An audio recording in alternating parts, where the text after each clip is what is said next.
Hello, this is Lady Boulay, and I hope you're having a wonderful day. Thank you for your support. Thank you for subscribing to the channel. Thank you for your comments, and thank you for your thumbs up.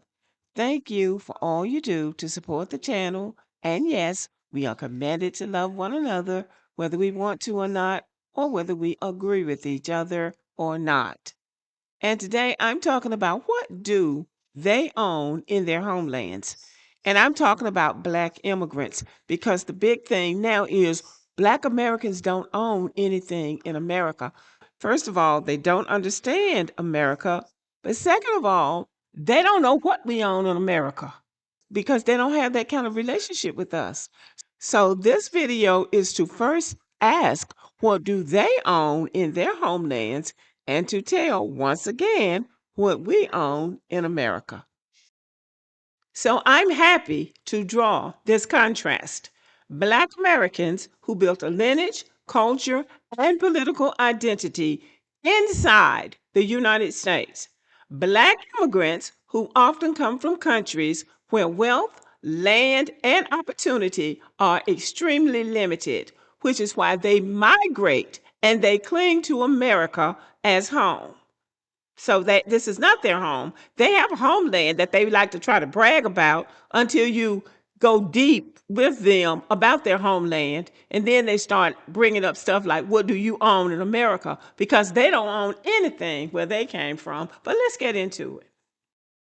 What many Black immigrants typically do not own back home: land. That's the first thing. In many Caribbean and African nations, land is concentrated among elites or foreign investors. Ordinary citizens often do not own land. We talked about Mr. Dangote, who is Nigerian, a few days ago, who is the wealthiest Black person. But guess where he does not live? He does not live in the United States. Guess where he has not tried to migrate to? He has not tried to migrate to the United States, to the UK, to Germany, to Australia, to anywhere. You know why? Because he owns something in Nigeria. So land ownership is the first thing that Black immigrants from the Caribbean and Africa do not own. Guess what else they don't have? Stable employment. High unemployment and underemployment push these people to migrate. You know what else they don't have? Strong social safety nets. They talk about the social safety nets that we have and try to make it seem like, oh, we don't have these things because we have to work. No, you don't have those things because you come from poor countries with weak economies. So they can't afford for you to have unemployment benefits, disability support, or even a retirement system. So don't even play in our face like that because you're not fooling anybody. You don't have those things because your country is poor. You also don't have generational wealth. Colonialism, political instability wiped out wealth building opportunities. That's not necessarily your fault, but don't talk to us about it because it's not our fault either. They don't have political protection. Corruption, coups, and weak institutions mean citizens often have no real rights or recourse. So if somebody commits a crime, somebody steals your washing machine, somebody steals your car, you're just out of a car or you're just out of a washing machine because you don't have any real rights there in those poor countries. And you don't have economic mobility. Even educated people struggle to advance due to limited industries and low wages. So when they come over here running their mouth, you can pretty much just tune them out because they don't have what we have and they want what we have. Otherwise, they wouldn't be here. So to sum it up in a nutshell, many Black immigrants come from nations where the government owns the land, foreign companies own the resources, and the elites, like Mr. Dangote, owns the opportunities. So when they get to America, they cling to America because for the first time, they feel like they have access to something. And instead of trying to build something and trying to catch up, they spend their time looking at us. And that is a non starter as far as we are concerned, or as far as I'm concerned. Now, what do Black Americans own in America? And I'm going to talk about collective, structural, and historical assets, not individual wealth, although there is plenty of individual wealth in Black America. First of all, we own citizenship by birth. Black Americans are constitutionally embedded. No one can send us back anywhere. This is our home. Number two, we own cultural ownership. Black Americans created the dominant American culture, music, language, fashion, sports, and political movements. Black Americans have political lineage. Civil Rights, Voting Rights Act, which the Supreme Court just gutted temporarily, though.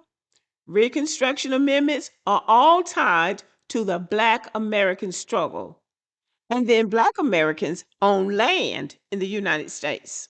Despite systemic theft, because millions of acres were stolen from Black America, still Black Americans own millions of acres collectively in the United States. And that is something that Black immigrants can't say for themselves in their homeland. There's plenty of land there, but they don't own it.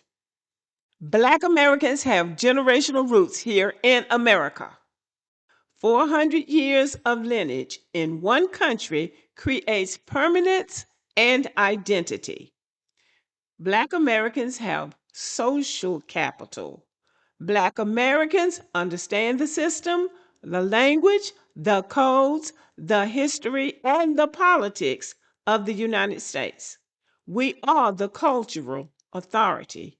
Black Americans are the reference point for Blackness in the United States. Now, they seem to resent that because they thought that Blackness and whiteness was going to be treated like it was like it was treated in their homelands. Some of them do. And they came to America and they were shocked. We have our own system here. The Black people understand it and the white ones do too.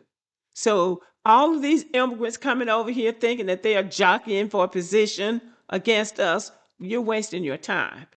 The things that we have in America are non transferable. You cannot immigrate into them, you cannot opt in. They are inherited through history. Those are things that we own in America that they have no idea. And that is why they're so confused, and that is why they're angry. And just to throw this in for good measure, Black American spending power for 2026 is projected to be $2.1 trillion. So I'll end the video by saying Black Americans own a 400-year stake in the United States, land, culture, political lineage, and identity. Many Black immigrants come from countries where they own no land, no generational wealth, no political protection, and no economic ladder. That's why America becomes their entire identity, because back home, the system gave them nothing to stand on. So, you know what? They need to stop worrying about Black Americans. We are doing fine. We are fine over here. You just need to try to make sure you're fine. Okay, y'all. Let me know what you think about the video and have a good day.